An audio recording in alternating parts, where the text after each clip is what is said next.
Across South Asia, a wave of youth-led uprisings has reshaped the political landscape. From the streets of Kathmandu to Dhaka, Colombo, and beyond, Gen Z has emerged as the vanguard of revolution.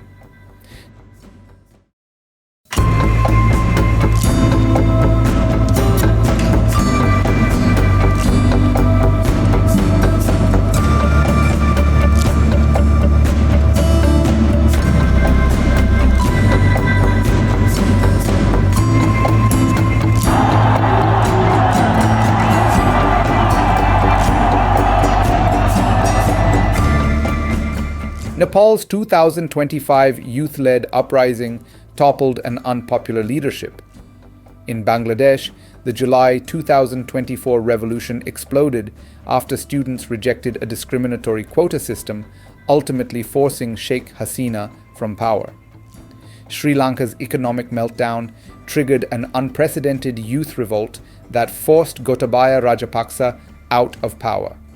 What unites these movements is not just anger at failing governments, but the rise of a digital native generation unwilling to accept authoritarianism, corruption, and inequality.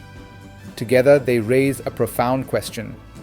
Are these revolutions harbingers of wider upheavals in South Asia, especially in Pakistan and India, where discontent simmers beneath the surface? In September 2025, Nepal saw one of the most dramatic youth-led uprisings in its modern history. Sparked by outrage over corruption, unemployment, and the heavy-handed actions of Prime Minister Ali, hundreds of thousands of students and young professionals filled the streets of Kathmandu and other cities. Gen Z, who make up over 40% of Nepal's population, mobilized primarily through TikTok, Instagram, and Twitter to spread calls to action. The protests swelled after incidents of police brutality against peaceful demonstrators went viral. Peaceful protest killed and many disappeared. But this didn't contain the revolutionary youth. Outcome: the pressure proved too great. Within 48 hours of protest, Ali was forced to resign and fled the country while his ministers failed to flee. Result? Those ministers were apprehended by the protesters, beaten, their houses burned, and their children bullied on social media for flaunting the tax money. While Nepal still faces political instability, the revolution was a watershed. It showed how Gen Z could topple entrenched leaders. In July 2024, Bangladesh erupted in mass protests triggered by a controversial quota system that reserved over 30% of civil service jobs for children of freedom fighters and other privileged groups. Students and young professionals argued this was discriminatory, locking out qualified youth in a country where unemployment among graduates exceeds 40%. The protests began in Dhaka's universities, but quickly spread nationwide, with tens of thousands flooding the streets. Social media platforms like Facebook and Telegram coordinated sit-ins, road blockades, and nationwide strikes. Security forces responded with live ammunition and tear gas, killing at least 300 people and injuring thousands, one of the deadliest crackdowns in Bangladesh's history. But instead of silencing dissent, the violence intensified the movement. The slogan, "No quota, no corruption," galvanized Gen Z, who saw the quota issue as part of a wider system of inequality and authoritarianism under Prime Minister Sheikh Hasina's rule. Outcome: by the end of July, Sheikh Hasina fled into exile after 15 years in power. A caretaker government took charge, promising free and fair elections. The revolution was a watershed moment, marking the first successful Gen Z-led uprising in Bangladesh's history. Sri Lanka's uprising predates Nepal and Bangladesh, but its spirit is strikingly similar. In 2022, a devastating economic crisis, triggered by debt, corruption, and shortages of food and fuel, brought millions into the streets. The political dynasty of Rajapaksas had installed their loyalists in the important posts of the government, including that of the military. And Sri Lankans kind of had enough of it. Gen Z students, alongside trade unions and civil society groups, became the heart of the Aragalaya movement. Armed only with placards, chants, and phones broadcasting live footage, they stormed Colombo in July 2022, eventually occupying the presidential palace. Outcome: Gotabaya Rajapaksa fled the country and resigned in disgrace. The uprising didn't just topple a president, it signaled the power of South Asia's youth to dismantle dynastic authoritarianism when pushed to the edge. Looking across Nepal, Bangladesh, and Sri Lanka, striking similarities emerge. Led by Gen Z, a generation unwilling to accept corruption, authoritarianism, or economic failure.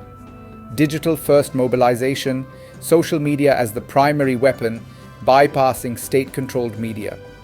Catalysts of crisis: economic collapse, rising prices, and unemployment as common triggers.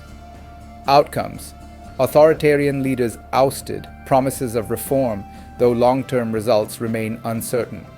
These echoes remind many of the Arab Spring of the early 2000s, a wave of youth-driven uprisings that toppled governments across the Middle East. Could South Asia now be facing its own version? Pakistan today reflects many of the same warning signs.